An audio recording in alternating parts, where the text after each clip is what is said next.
Bona nit a tothom, benvinguts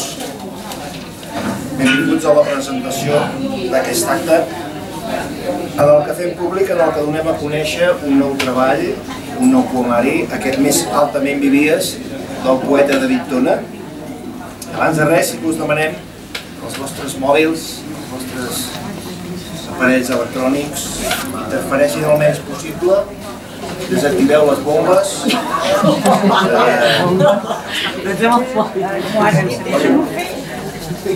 que tot no interfereix massa. I d'entrada sí que volem agrair a Jesús Matell, que ens farà la cloenda de l'acte com a editor d'en Buscall, i pel seu treball al llarg dels anys, per la seva visió, la seva persistència, per confiar una vegada més, per proporcionar primeres, segones i terceres oportunitats a la gent que no té veu, tota aquesta gent que no és coneguda, que vol expressar-se, que té coses a dir i que les vol dir. En Buscall sempre hi és, copsant i atent a tot el que es belluga, donant-li veu, format i llum, presència.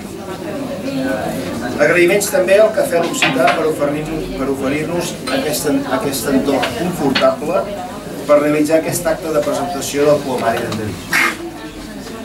En quant a la presentació de l'acte, dir-vos que hi ha un canvi en el programa, en el que estava previst que jo mateix acompanyaria a la guitarra amb en David a l'hora de la lectura dels poemes, un canvi molt encertat, molt millor, excel·lent. Vosaltres mateixos ho podreu comprovar, ja que el meu fill Roc no se sent. Ho sentiu allà baix? A veure ara? Sí, sí. Sí? No, l'agafaré així. Ara. Bueno, Sí? millor així, no? Sí. Gràcies, Doncs deia que hi ha hagut un canvi en la programació, en l'acte del programa, en què jo havia d'acompanyar en David a la lectura dels poemes de la guitarra, però el meu fill Roc s'ha ofert també, ja veureu que espero que us agradi, a l'hora de la lectura dels mateixos, cosa que li agraeixo molt. Dit això, jo soc en Joan Palmerola, soc amic d'en David des de fa anys, des de fa uns 20 anys, i fa unes setmanes em va trucar per demanar-me si volia conduir aquest acte que avui ens aplega, cosa que em va representar especial il·lusió i alhora neguit, per si es complirien les expectatives del mateix. Ja sabeu que les veus populars titllen alguns poetes de certes rareses, no se sap mai per on et sortiran. Per tant, doncs, l'incertesa o l'exigència pot ser alta. En tot cas, el que sí que em comprometo és a intentar que entre tots puguem compartir i passar una bona estona amb la poesia d'en David presentant aquest seu nou treball. Primer coneixerem una mica en David, la seva trajectòria, ens endinsarem després a comentar i a descriure aquest nou llibre i després en David ens oferirà la lectura d'alguns dels seus poemes que hi conté, com dèiem, acompanyat per en Roc a la guitarra, i si us sembla també després deixarem un espai per intercanviar opinions, comentaris del llibre i finalment en Jesús Matell ens realitzarà la cloenda de l'acte. Doncs comencem explicant una mica, coneixent qui és en David, la seva trajectòria de l'autor. No és en va, doncs, ni casual que jo sigui aquí, però no he vingut a parlar de mi, sinó d'en David, que no ens veiem massa sovint, però tampoc no ens cal. Sí que cal, però, fer esment que al llarg d'aquests anys hem compartit experiències junts.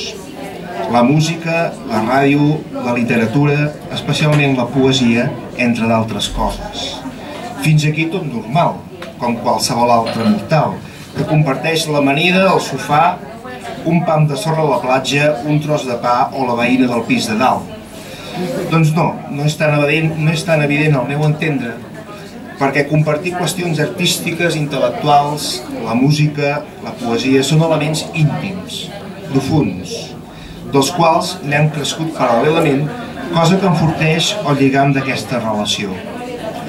Fet aquest preàmbul, més encertat o no, entrem doncs a conèixer un breu repàs de qui és en David Tona, la seva trajectòria, quina relació té amb el món artístic, la cultura, la literatura i especialment la poesia.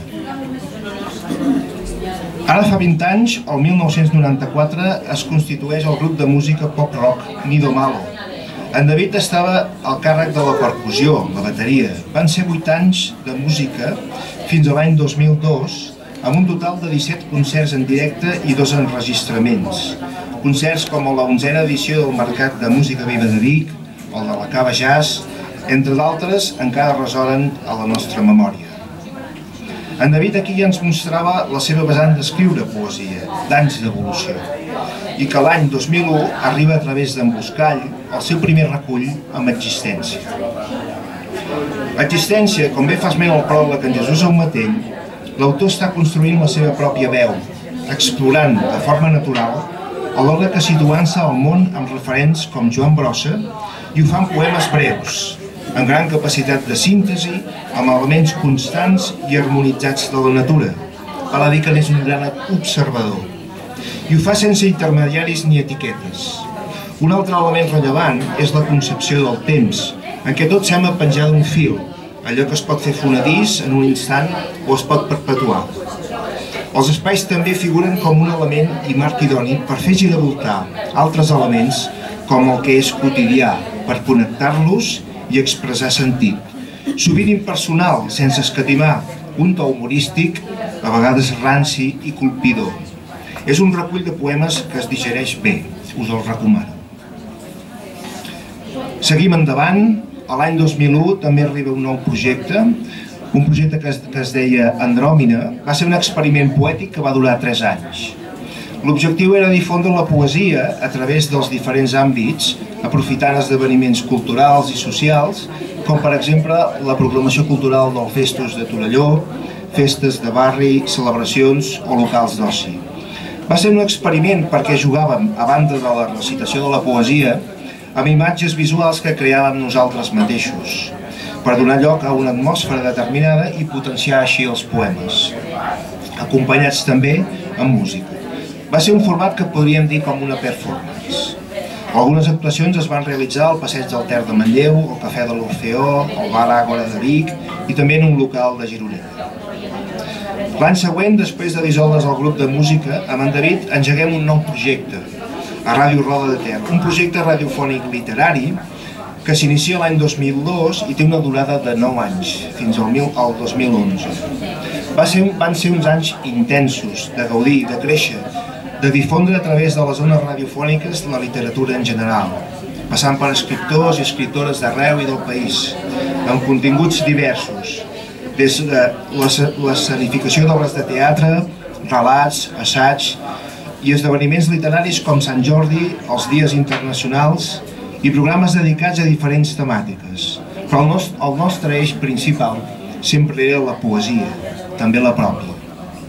En David incrementava en aquests anys el seu coneixement i la seva pròpia producció de poemes, és a dir, seguia tenint coses a dir alhora que anàvem perfeccionant la lectura dels mateixos.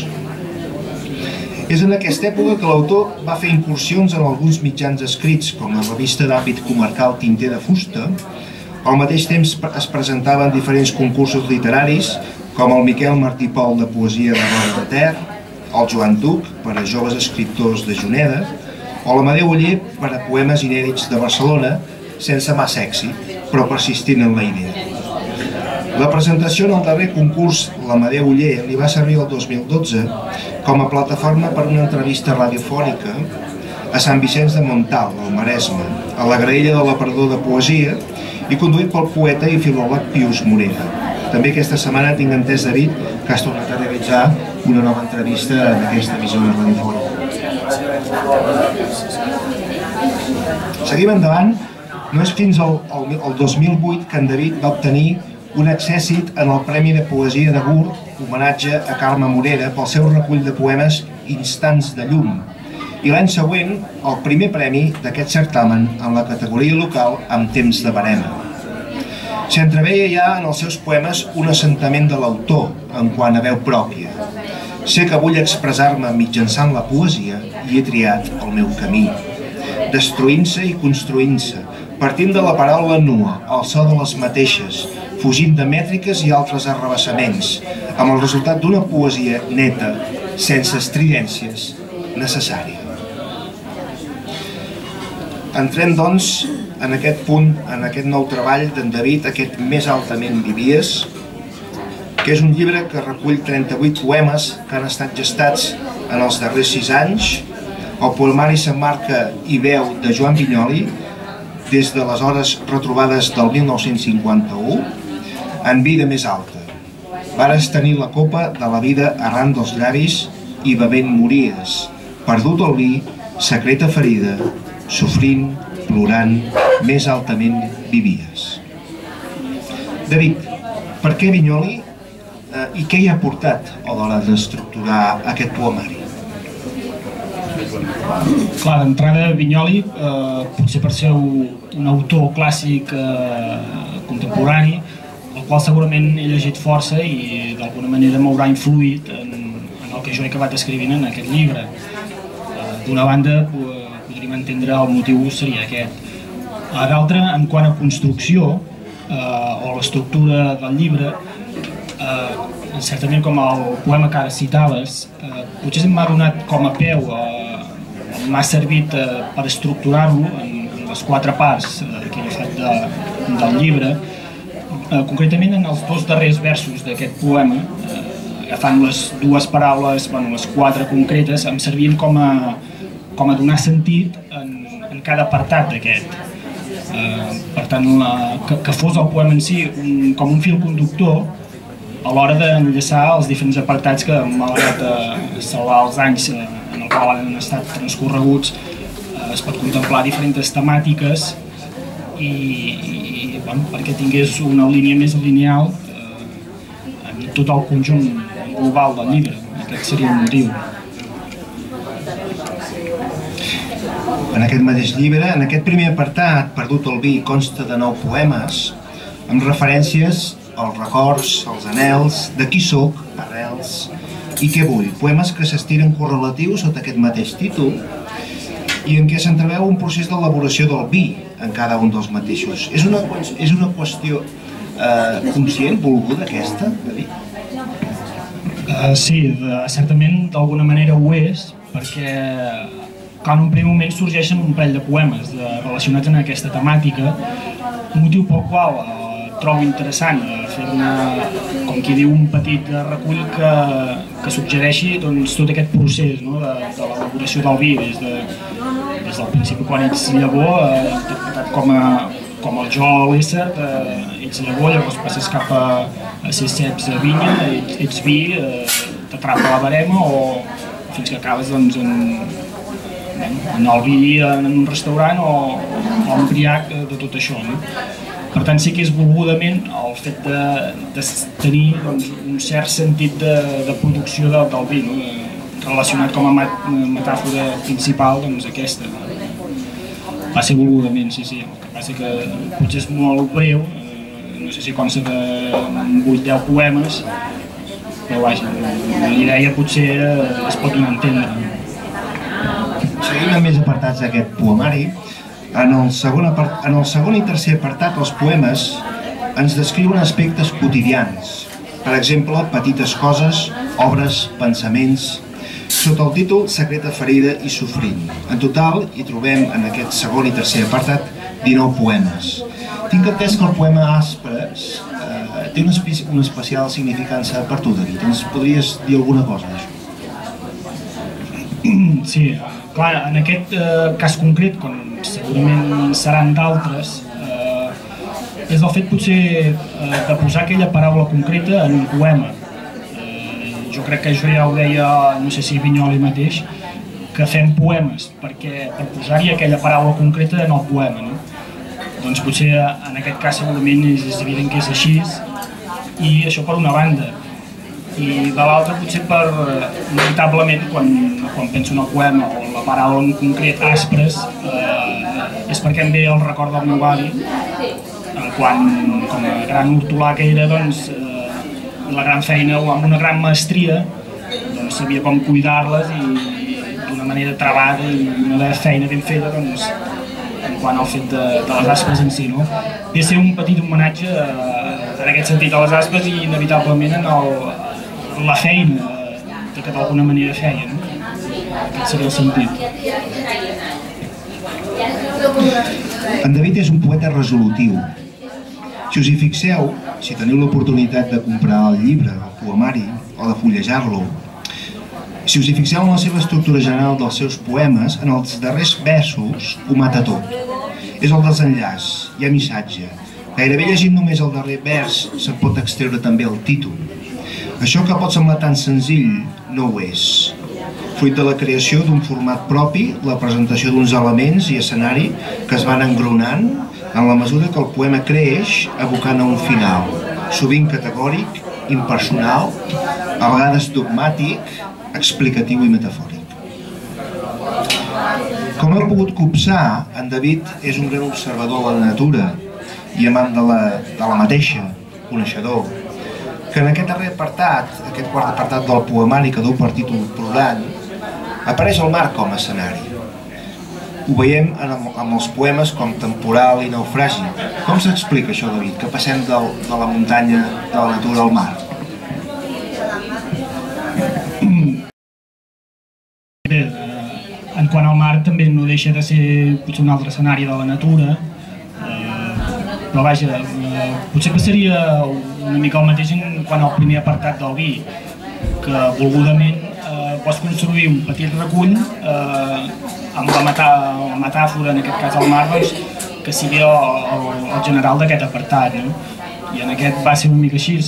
Potser l'apartat aquest, com es diu l'últim poema que es titula Cercant respostes, potser una mica el que es vol en aquest és com situar-se a l'ésser o al jo enfront davant de tots els greuges que poden haver-hi.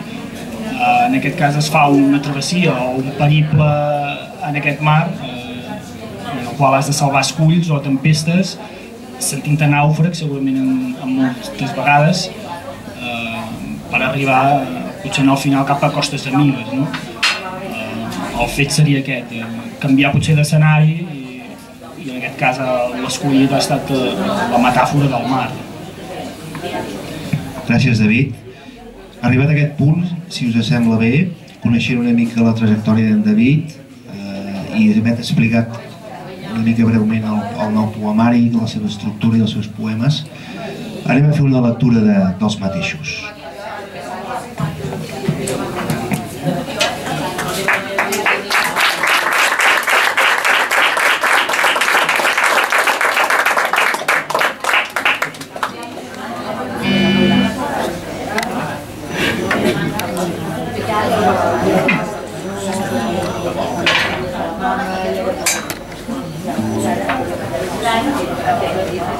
Doncs comencem amb... En David farà la lectura d'uns quants poemes i en aquest primer bloc de poemes és del primer apartat, Perdut al vi, i llegirà 2 poemes.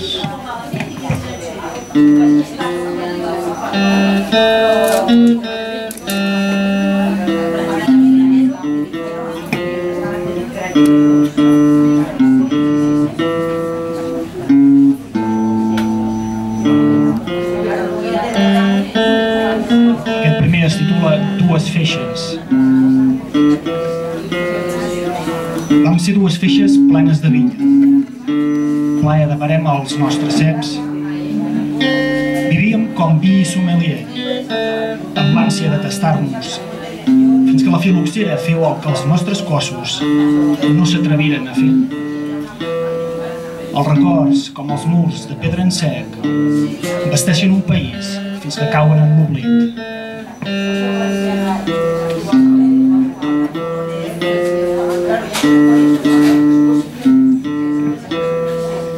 Capvespre.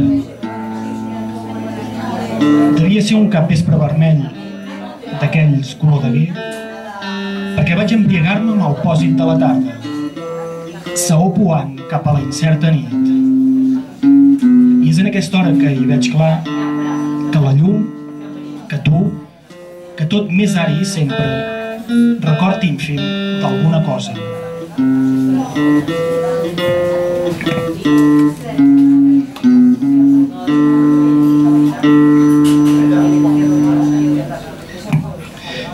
Seguim amb més poemes. Ara en l'apartat Moltes gràcies. Farem una lectura d'un segon bloc de poemes a l'apartat Secreta ferida i en David ens presenta el primer, que es titula Estenc la roba.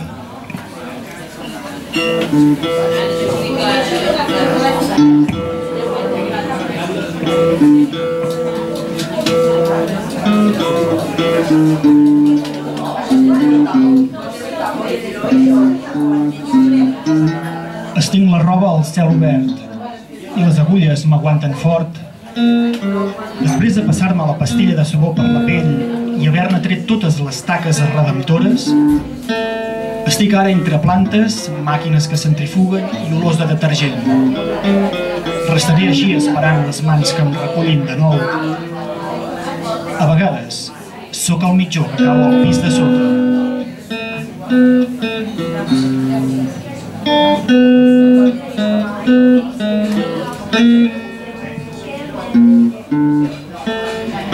Mai no encertem prou. Mai no encertem prou la decisió anhelada. Sempre falta ajustar alguna cosa. Portes i finestres per no sentir l'embat del temps i creure que el desencert quedarà raconat com un estri vell. Deixa ara que tot passi, la nit també, i que la llum ho encengui tot.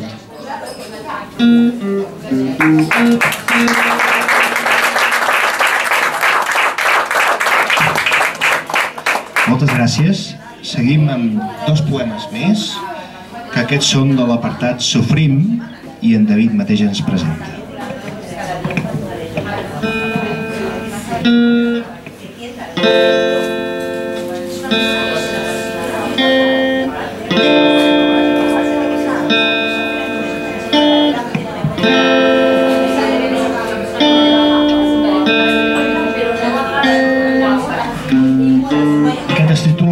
Sabor. Hi ha moments que ens assetja la ira i vivim captius per una mena de dessabor, talment ocells engaviats que ja no recorden els dies folgats que foren. Però a voltes exultants vagaregem pel llindar del nostre cos, cornisa que vol ser trampolí. Pots fer un deix i mudar el teu rumb.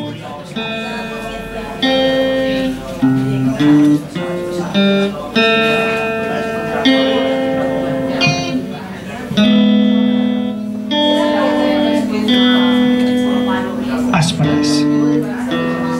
Has posat aspres per sostenir-te en aquest camí tortuós i poder grimpar com una planta enfiladissa. Saps de l'equilibri, de la fragilitat, que hi ha dies que plou i t'enfonses, que també arreles al rocam. Tanmateix, saps que ets una llança clavada al sol del cos.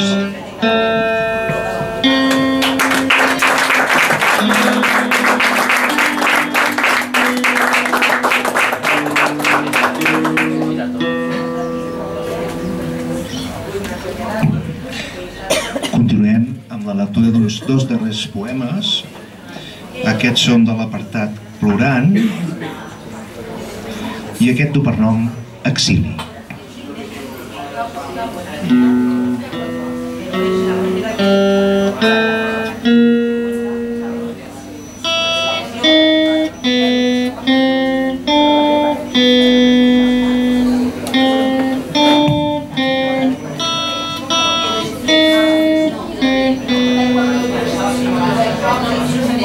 Rebre una carta en un país estranger és recordar els teus orígens, sentir-t'hi més a prop, com si després de molts dies de navegar veus una illa per fi, però no hi ha cap port per desembarcar. I vols ser totes les paraules, la tinta i la mà de qui ho ha escrit.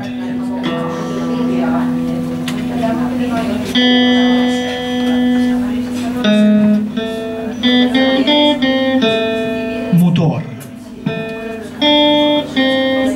M'omplo de benzina i engego el meu motor. Avui sóc un vaixell i navego com el nàufrag que busca el far que l'il·lumini.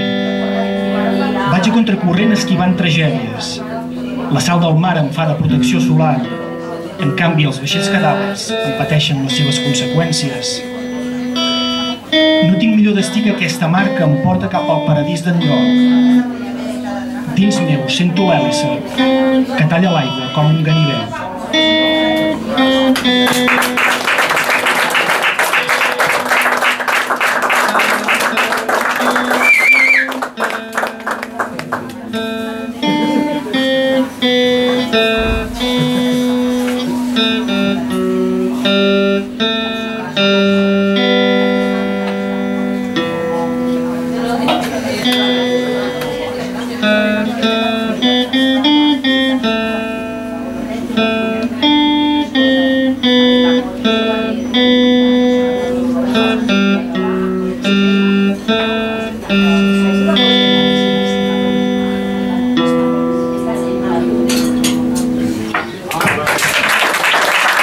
Moltes gràcies, David.